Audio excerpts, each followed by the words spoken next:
ابتداء من 165 أوقية جديدة. استمتع بباقة أهلا ومزاياه. تفضلوا بزيارة أقرب وكالة أو قوموا بزيارة موقعنا على الإنترنت. البنك الشعبي الموريتاني بكل اطمئنان.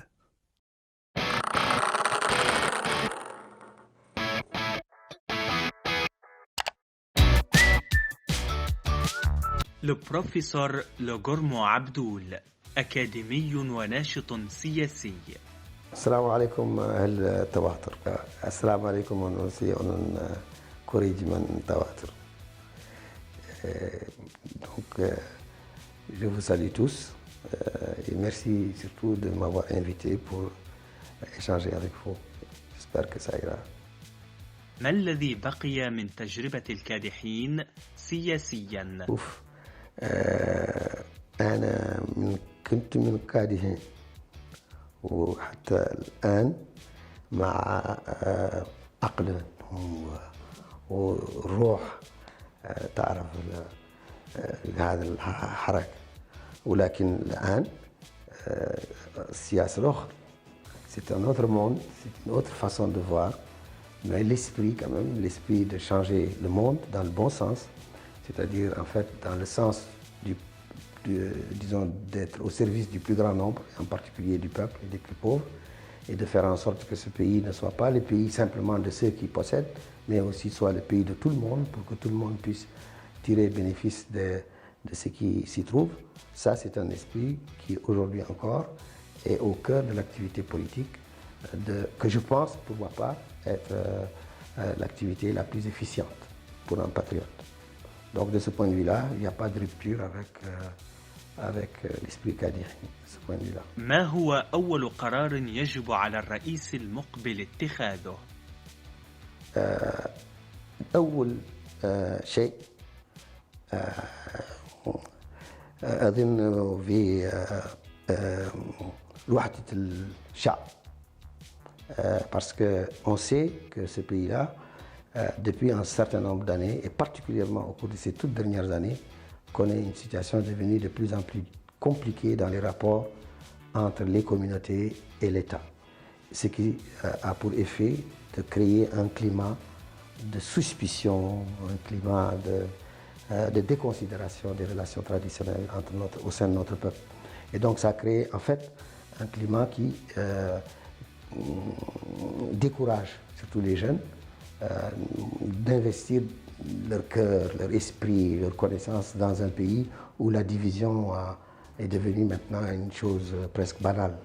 Alors que normalement un pays comme la Mauritanie, un pays jeune, un pays où on n'est pas très nombreux, devrait être un pays d'enthousiasme, d'unité, un pays d'initiative. Mais tout ça malheureusement, du fait de la division, eh bien on se trouve dans une sorte de morosité. شن هي من وجهة نظرك أبرز إيجابية في النظام الحالي؟ Certainement, il y a des choses positives. La chose positive déjà là actuellement, c'est qu'on respecte la Constitution pour ce qui concerne le troisième mandat. On sait que ce n'était pas évident, mais actuellement déjà, le pouvoir semble avoir intériorisé et accepté l'idée que le troisième mandat c'est fini et que donc on va accepter le principe de l'alternance. D'autre part, je crois qu'aussi il y a des choses qui ont été faites, il y a des choses qui ont été faites en matière d'infrastructure, tout le monde le dit, mais je pense que c'est une réalité. Là, par exemple, en ce moment, dans les rues de Nouakchott, on voit qu'il y a des trottoirs qui sont en train d'être faits. Il y a donc un minimum de choses en matière d'assainissement également, en tout cas dans la ville centrale, je parle de la ville de Nouakchott centre. Dans les périphéries, c'est une autre histoire, c'est même un autre monde. Mais de ce point de vue-là, il y a un cachet urbain de Nouakchott. On voit qu'il y a des grands immeubles qui commencent à pousser. Il y a une urbanité naissante et ça, c'est fondamentalement, je pense, une bonne chose. Ouais. Le Parlement actuel, ce qui manque le plus, c'est une réelle représentation, notamment la représentation des jeunes, la représentation des femmes et la représentation des courants politiques effectifs. On voit bien que les conditions dans lesquelles ces élections ont eu lieu ont eu pour effet d'amaigrir considérablement une vraie représentativité au sein de ce Parlement. Je ne dis pas que c'est un Parlement croupion, parce qu'il y a des têtes de pont de l'opposition qui s'y trouvent, mais on sait que les conditions électorales étaient telles que c'est une représentation extrêmement minimale de ce qu'on pourrait appeler les forces vives. Donc c'est un Parlement dont la légitimité est très égringalé, très faible. ما هو من وجهة نظرك أبرز تغير طرأ على المجتمع الموريتاني؟ Ce qui a beaucoup évolué, c'est l'esprit mercantile, c'est l'esprit de faire des sous, de faire des frics, etc. Et on sent bien que c'est devenu quelque chose de... L'affairisme est devenu quelque chose qui bouffe l'esprit national, l'esprit patriotique. C'est vraiment pour moi la chose la plus grave qui a affecté ces 5 dernières années. شنو هي بالنسبة لك أبرز 3 أولويات وطنية خلال المرحلة المقبلة؟ 1. L'unité nationale. 2. L'amélioration très rapide des conditions d'existence de notre peuple, parce que les gens souffrent énormément. 3. L'éducation nationale. Ça, ce sont les 3 priorités qui, pour moi, sont indispensables pour donner encore beaucoup de chance à ce pays, parce que nous allons, tout le monde le dit, hein, dans une nouvelle ère, en fait. Il y a beaucoup de richesses nouvelles, etc. Ces richesses-là, si elles ne sont pas accompagnées de la mise sur pied des conditions pour que ces 3 axes soient réellement pris en main, ça risque d'être un cauchemar pour nous. Donc l'aspect positif peut se transformer en cauchemar pour nous. لو شبهنا مسار نمو موريتانيا بالساعة، ما هو التوقيت الآن برأيك؟ On est à moins 3 d'une explosion incontrôlée. 3 minutes d'une explosion incontrôlée. Parce qu'on a une masse de gens qui n'ont plus rien à perdre. ولو شبهنا المسار بصيغة التنزيل الإلكتروني، ما النسبة المئوية الآن؟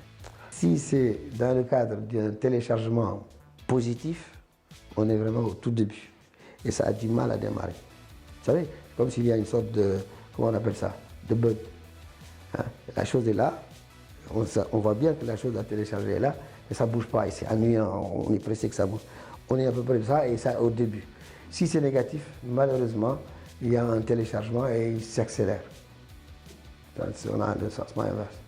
لو أتيحت لك فرصة استحداث يوم وطني، سيكون اليوم الوطني لي؟ Si je devais créer vraiment une journée entre guillemets pour le pays, ce serait pour moi une journée d'unité nationale, une journée de réconciliation et d'unité nationale, pour moi.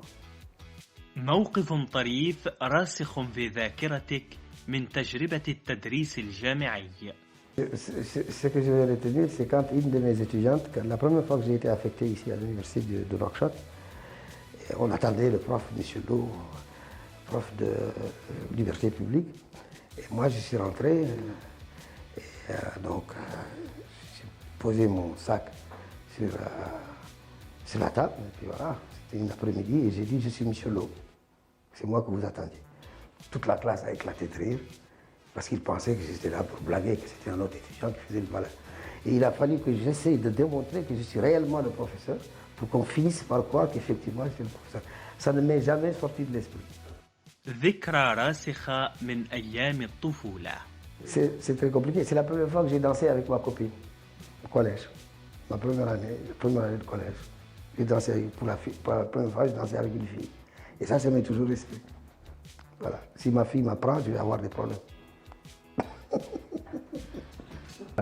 ما هو أكبر طموح لديك الآن؟ Mon ambition, c'est de faire élire Mohamed Mouloud comme président de la République. C'est ça mon ambition. ما هي لعبتك المفضلة؟ Le basket. J'étais un grand joueur de basket, malgré ma taille. شن هي وجبتك المفضلة في رمضان؟ Pendant le Ramadan, c'est des chakris. شن هي أكثر أغنية موريتانية تستمع إليها دائما؟ J'aime bien une très vieille chanson de Mounina, parce que quand j'étais gosse, je l'écoutais tout le temps, avec mon père, parce qu'à des heures très particulières de la journée, parce que ça correspondait à des choses très particulières également dans la vie de la famille. Donc ça, c'est des choses qui me restent, et quand je les réécoute, je me sens très à l'aise. هل تعتقد بأن الغد سيكون أفضل؟ Bien sûr, oui, bien sûr. Je suis convaincu que ça va être plus rapide d'ailleurs qu'on le pense. Je pense que la situation en fait elle est mieux pour le bon changement, pour le grand changement. سؤال كنت تفضل أن نطرحه عليك. Pourquoi on ne pose presque jamais le statut des femmes dans ce pays? Pourquoi? C'est vrai, Parce qu'on pose surtout le problème des négro-africains, le problème des Haratines. J'ai dit ça à quelqu'un il y a encore 3 jours dans ce truc. On ne me pose systématiquement que ces problèmes. Alors que les femmes sont les plus nombreuses dans cette société. Ils sont bien plus nombreux en tant que femmes. Le problème des femmes en tant que tel est beaucoup plus aigu, parce que beaucoup plus général que le problème des Haratines ou le problème des négro-africains, puisque les femmes Haratines existent en tant que femmes. Elles ont des problèmes qui se doublent du fait qu'elles sont Haratines et femmes. C'est valable pour les négro-africains, c'est valable également pour les autres communautés. Hein. Mais on a fini dans ces pays à considérer qu'elles sont invisibles. Les problèmes des femmes est devenu un problème invisible. On le pose ponctuellement. Et d'ailleurs, on le pose toujours par rapport à une question donnée. Mais on ne le pose plus comme un problème social auquel il faut se préoccuper. Shukran Biko. Il faut continuer dans cette voie. Parce que ça, c'est vraiment quelque chose de pratique, mais pas dans la théorie. Et c'est ça qui peut amener les uns et les autres à s'ouvrir davantage, à se comprendre davantage. Et c'est le principal message, je crois, qui se dégage de l'activité que vous menez. Et c'est pour ça, voilà. Si je ne vivais pas en Mauritanie, j'aurais aimé vivre en Mauritanie. Je sais que ça n'a pas de sens. Oui, c'est vrai.